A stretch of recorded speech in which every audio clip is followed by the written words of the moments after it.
శ్రద్ధగా వినండి. ఇక్కడ వందనాలు ఇదివరకేమో పౌలు గారు ఆయా వ్యక్తులకు వందనాలు చెప్పినట్లు మనం ధ్యానం చేసాం. సుమారు 35 మందికి వందనాలు చెప్పారని, అందులో 4 మహిళలు, 4 women ఆర్ లేడీస్ ఉన్నారని మనం చెప్పుకున్నాం. అయితే ఈ రోజున పౌలు గారితో పాటు మరికొంతమంది వందనాలు చెప్తున్నారు. అదనమాట సంగతి. సంఘమును వందనాలతో ముంచెత్తేస్తున్నారు. వందన సమర్పణ అనేది ఎంత ప్రాముఖ్యం, ఎంత అద్భుతమైన సంగతో మీరు గుర్తుపెట్టుకోవాలి ప్రభునందు ప్రియులారా. అందుకని పౌలు గారు ఒక్కొక్కరి పేరు కూడా, అంటే వందనాలు ఎవరికి చెప్పాలో వాళ్ళ పేర్లు రాశాడు. మళ్ళీ తనతో పాటు ఎవరెవరు వందనాలు చెప్తున్నారు ఆ విషయాలు కూడా పౌలు గారు, అపోస్తలుడైన పౌలు గారు మాట్లాడుతున్నారు. చూడండి ఎంత అద్భుతమైన సంగతి. అంటే మనతో ఉన్నవారు కూడా అందరికీ వందనాలు చెప్పాలి. కొన్ని సందర్భాల్లో ఏం జరుగుతుందంటే, పాస్టర్ గారు ప్రార్థన చేస్తుంటే మిగిలిన వాళ్ళు పక్కన మీటింగ్ పెట్టుకుంటున్నారు. ఓ సహోదరుడు కుటుంబ ఆరాధన చేసుకుంటున్నారు అనుకోండి, భార్య ప్రార్థన చేస్తుంటే భర్త ఏదో సెల్ ఫోన్లో చూస్తాడు. భర్త ప్రార్థన చేస్తుంటే భార్య వెళ్ళి గిన్నెలు తొంగుకుంటుంది. వాళ్ళిద్దరు ప్రార్థన చేస్తుంటే పిల్లలు వెళ్ళి గేమ్స్ ఆడుకుంటారు. ఒకవేళ పిల్లలు ప్రార్థన చేస్తుంటే పెద్దోళ్ళు ఏవో పనులు చేస్తూ ఉంటారు. అసలు ఇద్దరూ లేక ముగ్గురు ఏకీభవించిన చోట నేను ఉన్నాను అన్నాడు ప్రభు. అక్కడ అది ఇద్దరూ లేక ముగ్గురు ఎక్కడైతే ఉంటారో ఏకీభవిస్తారు వారి మధ్యలో. అంటే మనం ఎక్కడ కూడుకునినా మన క్రమం ఒకటి ఉంది. ఎక్కడి దాకా ఎందుకు మనం ఉపవాస ప్రార్థన ఇక్కడ చేస్తున్నారు. రెబ్కా ప్రార్థన చేస్తున్నప్పుడు మిగిలిన వాళ్ళందరూ ఆమెతో పాటు ఏకీభవిస్తేనే ప్రభు ఉంటాడు ఆ ప్రార్థన మధ్యలో. ఒకవేళ రెబ్కా ప్రార్థన చేసినప్పుడు ఎవ్వరు మాట్లాడలేదు అనుకోండి, అంటే ఒకడు లేచి, ఒకడు కూర్చొని, ఒకడు నిలబడి అటు ఇటు తిరిగి చేస్తున్నాం అనుకోండి, ఆ మధ్యలో ప్రభువు ఉండడు. అదనమాట. అంటే మనము ఇంత సమయం ఖర్చు పెట్టి వచ్చిన తర్వాత అక్కడ పాట పాడితే పాట పాడుతూ ఉండాలి, ప్రార్థన చేస్తే ప్రార్థన చేస్తూ ఉండాలి, వందనాలు చెప్తే వందనాలు చెప్తూ ఉండాలి, వాక్యం చదివితే వాక్యం చదువుతూ ఉండాలి కదా, వింటూ ఉండాలి. ఆమేన్. సరే, చాలామంది పేర్లు చెప్పాడు. తిమోతి గురించి, తిమోతి కూడా వందనాలు చెప్తున్నట్టు చెప్పాడు. బహుశా ఆయన ఆత్మీయ కుమారుడైన పాస్టర్ గారు తిమోతి గారు అయ్యి ఉండొచ్చు. ప్రియులారా, ఇలా చాలా పేర్లు చెప్పి ఇక్కడ తెర్తియు అనే నేనును అన్నాడు. అంటే వాస్తవానికి తెర్తియు అనేది పౌలు గారు మారు పేరు కాదు. ఎందుకంటే ఈ పత్రిక అంతా పౌలు గారు రాస్తున్నారు కరెక్టే, కానీ ఆయనకి రైటర్ ఉన్నాడు, లేఖికుడు అంటారు. లేఖికుడు అంటే ఇప్పుడు నేనున్నాను అనుకోండి, నేను డిక్టేట్ చేస్తుంటే, నేను చెప్తుంటే సైమన్ పీటర్ రాస్తాడు కదా, అలాగనమాట. నేను చెప్తుంటే యాకోబు రాస్తాడు కదా, అలాగనమాట. అంటే అపోస్తలుడైన పౌలు గారు చాలా పెద్దోడైపోయాడు. ఇంకా ఆల్మోస్ట్ అవసాన దశ, మరణానికి దగ్గర. ఆయన్ని నరికిసి చంపేస్తారు ఇంకా దగ్గరలో. రోమా చెరసాలలో ఉండి కొరింథీ పట్టణంలో ఉన్న వాళ్ళకి, రోమీలకు అందరికీ ఉత్తరాలు రాశాడు కదా. కాబట్టి అలాంటి సమయంలో ప్రభునందు ప్రియులారా, అతనికి సహాయకులు అవసరమయ్యారు. ఎవరికైనా సహాయకులు అవసరం అవుతారు, మీకు తెలుసో లేదో. పలానా వాళ్ళు మ్యూజిక్ డైరెక్టర్ అంటారు కదా, స్వయంగా వాళ్ళే పెట్టరు అన్నిటికి, పాటలకి వాళ్ళకి సపోర్ట్ తీసుకుంటారు, కానీ వాళ్ళు పేరు వేయరు. ఎందుకంటే ఈయన లేకపోతే ఆమె నాయకులు కనుక వాళ్ళ పేర్లు వేస్తారు, ముఖ్యుల పేర్లు వేస్తారు. అవి వాళ్ళు ఆ శ్రమ ఎక్కువ వాళ్ళు పడతారు, వాళ్ళ చేత పని చేయిస్తారు, అవసరమైతే సహకారులకు డబ్బులు ఇచ్చి చేయించుకుంటారు. కాబట్టి ఈ రోజున మన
తెర్తయి అనేటువంటి ఒక వ్యక్తి. అతను పౌలు గారికి ఒక లేఖికుడు అంటే రైటర్ సహకారం అందిస్తున్నాడు, రాతపూర్వకమైనటువంటి సహకారాన్ని ఇస్తున్నాడు అనమాట. కాబట్టి ఈ సందర్భాన్ని బట్టి మనకి ఏమర్థమవుతుందంటే, అంటే తెర్తయి కూడా పాలిభాగస్తుడే. అందుకనే అతను ఏం చేశాడంటే పౌలు గారికి బదులు నేను కూడా వందనాలు చెప్తున్నానని ఒక మాట వాడేశాడు. వాడడం వల్ల అతని గురించి ఇంకొక మాట ఏంటంటే, ఈ తెర్తయి అనేటువంటి వ్యక్తి ప్రభునందు ప్రియులారా, అతడు కూడా లేఖికుడు. అంటే ఈ అంత మాత్రమే కదా, కార్యదర్శి అంటే ఏంటి, సెక్రటరీ. కాబట్టి ప్రభునందు ప్రియులారా, మనం ముందుకు వెళితే గలతీ పత్రికను పౌలు గారు రాశారు. కానీ ఆ పత్రికను మాత్రం పౌలే స్వయంగా రాశాడు. ఎవరి సహాయం కానీ సహకారాలు కానీ తీసుకోకుండా పౌలు గారే స్వయంగా గలతీలకు రాసినటువంటి పత్రికను రాశాడు అనేటువంటి విషయాన్ని మీకు నేను జ్ఞాపకం చేస్తున్నాను. గాయి గారు యొక్క ఇంట్లో, అంటే గాయి అనేటువంటి అతని ఇంట్లో ఆ సమయంలో పౌలు గారు ఉన్నాడనమాట. మర్మము అంటే ఏంటనుకుంటున్నారు? పాత నిబంధనలో బయలుపరచబడకుండా ఉన్నటువంటి దాన్నే మర్మం అన్నారు. కానీ క్రొత్త నిబంధనలో దాన్ని ఏం చేశారు? ఇప్పుడు క్రీస్తు యేసులో మనకేమైంది? అది బయలుపరచబడింది అనమాట. అంటే మర్మం అనేది ఎవరు? ప్రభు అయిన యేసు క్రీస్తే అనేటువంటి సంగతి మనకు అర్థం అవ్వాలి. ఇంకా మర్మం అంటే ఇంక మరొకటి లేదు. ఆ ప్రభు అయిన యేసు క్రీస్తే మర్మం, ఇంకోటి మర్మం లేదు. కాబట్టి చాలామంది మర్మం అండి, అదండి, మర్మరాలండి అంటూ ఉంటారు. కానీ పాత నిబంధనలో బయలుపరచబడని విషయం క్రొత్త నిబంధనలో చెప్పబడింది, అదే మర్మం. ఆ క్రొత్త నిబంధనలో క్రీస్తులో బయలుపరచబడింది, అదంతా కూడా మర్మమే. ఆ మర్మమైనది ఇంకా దాచబడలేదు, అది మనకి వచ్చిందన్నమాట. ఇప్పుడు దేవుడు యూదులనేంటి, యూదేతరులు అంటే యూదులు కాని వారిని అందరినీ కూడా చేర్చుకొని ఏం చేస్తున్నాడంటే, అందరినీ కూడా క్రీస్తు శరీరమందు ఒక్కటిగా రూపొందించాడు. అంటే మనలందరినీ కూడా, మనం యూదులు కాదు, మనం ఇశ్రాయేలీలు కాదు, మనలందరినీ కూడా ఆయన ఏం చేశాడు? చేర్చుకొని క్రీస్తు యేసులో మనలందరూ ఒక ప్రత్యేకమైనటువంటి ఒకే రీతిగా ఒకే శరీరంగా రూపొందిస్తున్నాడు అన్నమాట. అందరూ కూడా విశ్వాసమునకు విధేయులు కావాలి అనేదే దేవుని యొక్క చిత్తం. దేవుని చిత్తం ఏంటి? బైబిల్లో ఉంది ఒక వాక్యం, మీకు తెలుసు. అదేమిటంటే, అసలు దేవుని చిత్తం ఏంటో తెలుసుకునే నిమిత్తం రోమీయులకు రాసిన పత్రిక మరి 12వ అధ్యాయంలో ఆ 2వ వచనం నుంచి మనం చూసినప్పుడు, ఉత్తమమును దేవునికి అనుకూలమును అనుసరింపక ఉత్తమమును అనుకూలమునైన సంపూర్ణమునైన దేవుని చిత్తమేమిటో పరీక్షించి తెలుసుకున్నట్లు మీ మనస్సు మారి నూతన మగుట వలన రూపాంతరము పొందండి. అది అంటే పరీక్షించి తెలుసుకోవాలి. దేవుని చిత్తమేమిటి అనేది పరీక్షించి తెలుసుకోవాలంటే, అంటే ఆ చిత్తం ఎలా ఉంటుంది? ఇప్పుడు మనం చెప్పుకున్నాం. దేవుని చిత్తం అంటే ఏంటండి? దేవుని చిత్తం అంటే విశ్వాసమునకు విధేయులు కావాలి అనేదే దేవుని యొక్క చిత్తం. యోహాను సువార్త 10వ అధ్యాయం 27వ వచనం చదవండి.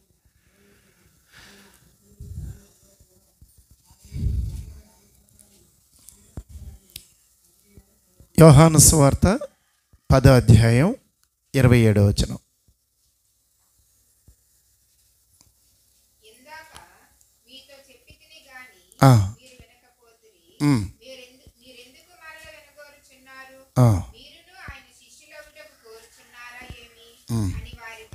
పదిహేవ అధ్యాయం 11 కాదు, 11వ అధ్యాయం చదివా.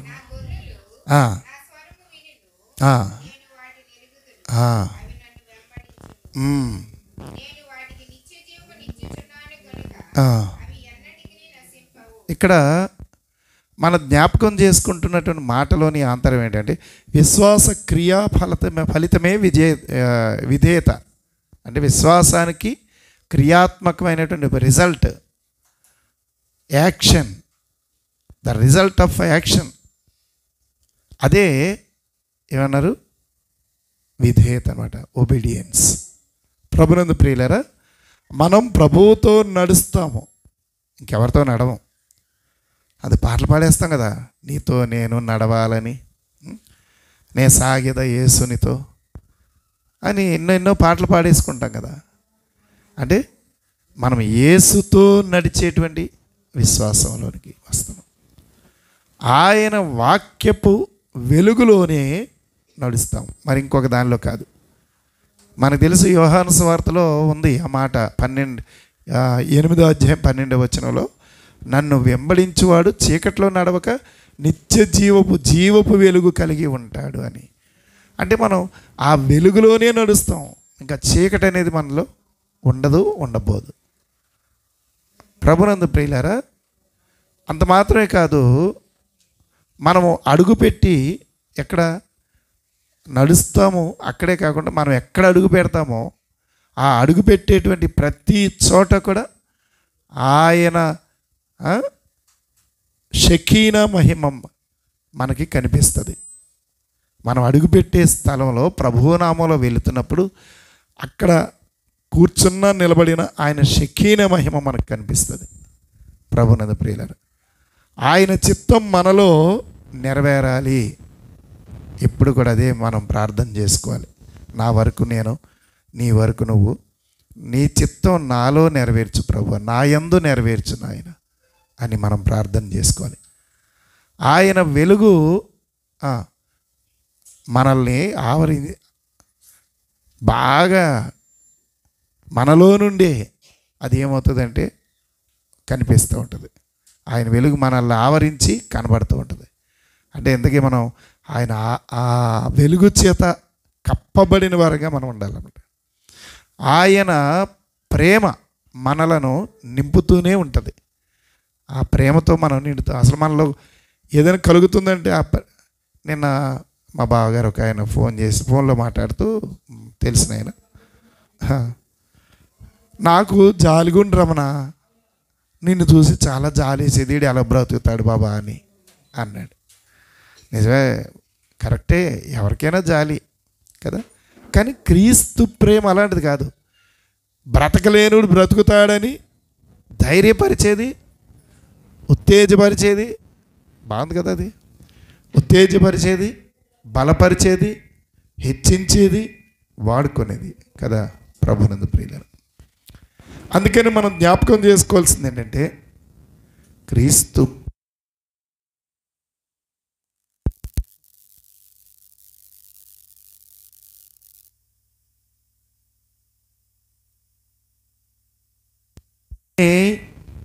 దేవుని యొక్క దయా సంకల్పం చొప్పున మనందరం కూడా జ్ఞాపకం చేసుకోవాలి. ఆయన యొక్క ప్రేమ మనలను నింపుతూనే ఉంటుంది. ఆయన శక్తి మనలను కాపాడుతూనే ఉంటుంది. ప్రభువు వారి యొక్క శక్తి మనల్ని ఏం చేస్తుందండి? కాపాడుతూనే ఉంటుంది ప్రియులారా. ఆయన యొక్క సన్నిధి పైనుండి మనలను కనిపెడుతూనే ఉంటుంది. అంటే ఆయన సన్నిధి పైనుంచి మనల్ని కనిపెడుతూ ఉంటుందండి. చూడండి, అందుకే నా సన్నిధి నీకు తోడుగా అవ్వచ్చు అన్నాడు ప్రభునందు ప్రియులారా. ఇక మనం జ్ఞాపకం చేసుకుంటే మనము వెళ్ళే ప్రతి చోట కూడా మనలో ఎవరుంటారు? ప్రభువు ఉంటాడు. మనం వెళ్ళే ప్రతి చోట ఆయన ఉంటాడు, మనతో ఉంటాడు. ఆయన లేకపోతే మనం ఎంత వెళ్ళినా ఏం చేసినా అదంతా కూడా వృధా ప్రయాసమే అవుతుంది ప్రియులారా. ఆయన సహవాసం ఎంతో మధురం. ఆయనతో ఉన్న సహవాసం మనం ఎన్ని పాటలు పాడుకుంటాం కదా. ఆయన పాదాల చెంత మనం కూర్చుంటాం, ఎప్పుడు కూర్చొనే ఉంటాం. ఆయనలో ఉన్నవాళ్ళు నిజమే.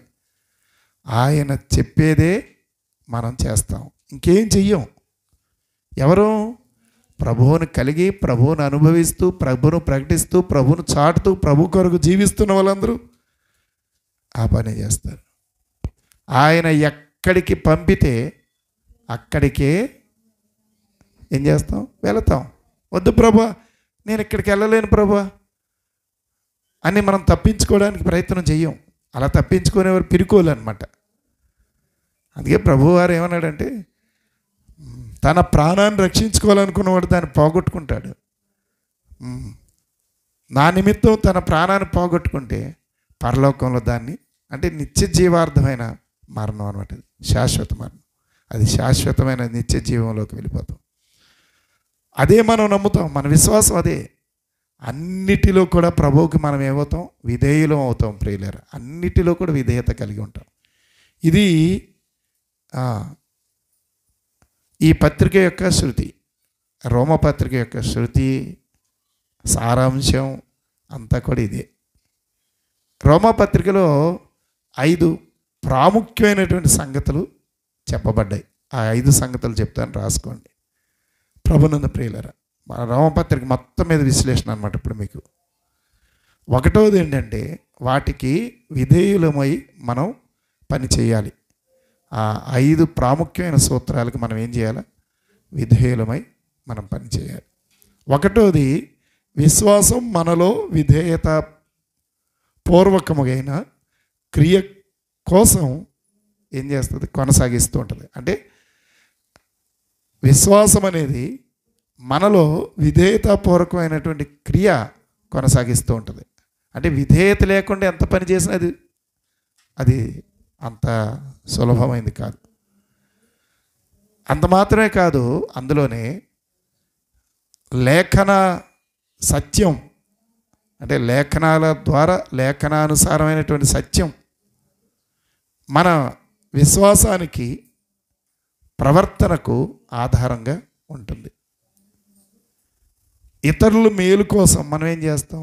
జీవించినప్పుడు, అంటే అలా జీవిస్తే గనక, ఇతరుల మేలు కోసమే మనం జీవిస్తే గనక మన విశ్వాసం సార్థకమవుతుంది.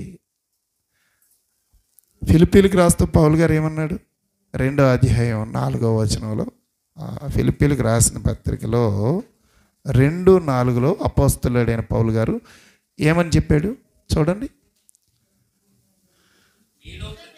మీలో ప్రతివాడును తమ సొంత కార్యములను మాత్రమే గాక ఇతరుల కార్యాలు కూడా చూడాలి.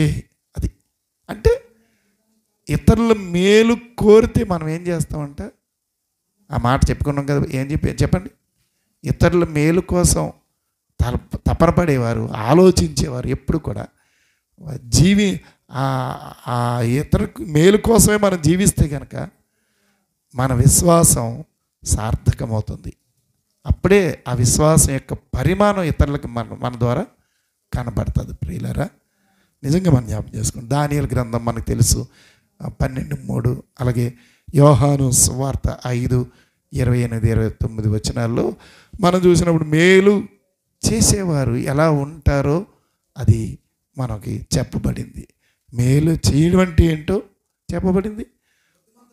ఆ మేలు చేసిన వారు ఎలా ఉంటారో చెప్పబడింది. ఇప్పుడు వాక్యాలు చదివి టైం సరిపోదేమో అని అందుకని మీకు రిఫరెన్స్ ఇచ్చాను, పెట్టుకోండి.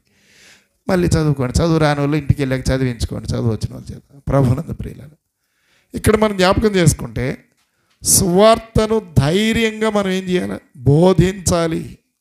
సువార్తను ప్రకటించేటప్పుడు పర్లేదు ఏమండి, యేసు ప్రభు అండి, దేవుడు అండి,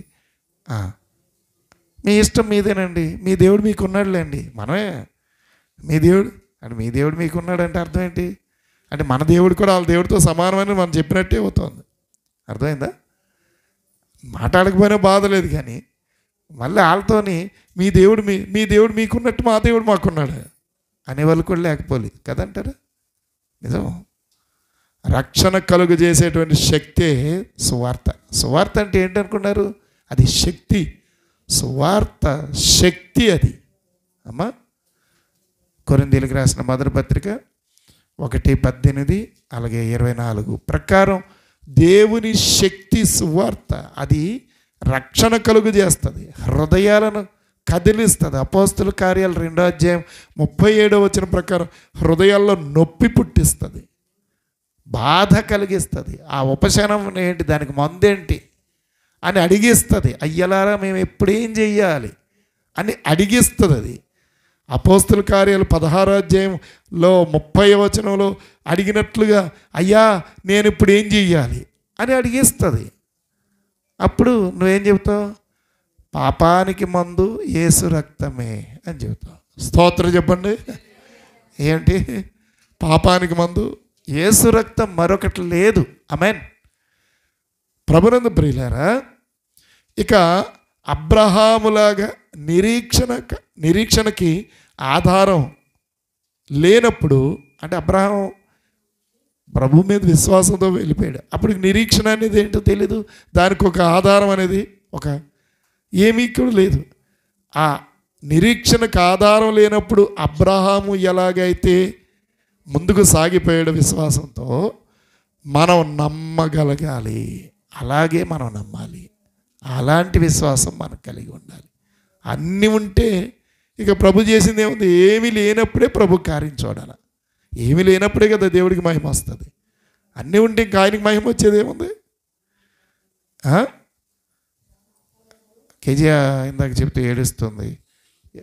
బాధపడిపోయి ఏడుస్తున్నాడండి అంటే, బాధ వచ్చినప్పుడు, శ్రమ వచ్చినప్పుడు ఏడిస్తే, కృంగిపోతే చేతకానులం అవుతాం. ఎవరమవుతాం మనం? చేత కాని వారం అవుతాం అన్నట్టు ప్రకటన చేయలేదు నేను. అలాగే సాయంకాలం పెద్దలు మనం అలాగ వెళ్ళి పేషెంట్లు మన వాయిస్ మెసేజ్ పెట్టినట్టున్నాను కదా. సో అవకాశం ఉన్న వాళ్ళందరూ, మనం అవకాశం కదా పెద్దలందరూ వెళ్దాం. పేషెంట్లుగా ఉన్న 2 లిస్ట్ ఉంది, ఇంకెవరైనా ఉంటే వాళ్ళు కూడా విజిట్ చేద్దాం. ప్రభునందు ప్రియులారా, సంధ్యాని గాయత్రి హాస్పిటల్లో, శ్యామ్ ఇంట్లో, ఇలాగ ఎంతమంది ఉన్నారు వాళ్ళని చూసి ప్రార్థన చేసి వద్దాం. సాయంత్రం 5 గంటలకి సిద్ధపడండి. ప్రభునందు ప్రియులారా, అంటే ఆ ఆధారం లేదు కానీ నమ్మాడంతే. అది అతనికి నీతిగా ఎంచబడింది. దేవుడు తన వాగ్దానాలను నెరవేర్చగలిగినటువంటి సమర్థుడు. ఆయన వాగ్దానాలు ఆయనే నెరవేర్చగలడు, మరి ఇంకొకరి ద్వారా నెరవేర్చే దేవుడు కానీ కాదు. ప్రభునందు ప్రియులారా, విశ్వాసం మనలను ఏం చేస్తుంది? నీతిమంతులనుగా చేస్తుంది. విశ్వాసం మనల్ని ఏం చేస్తుందండి?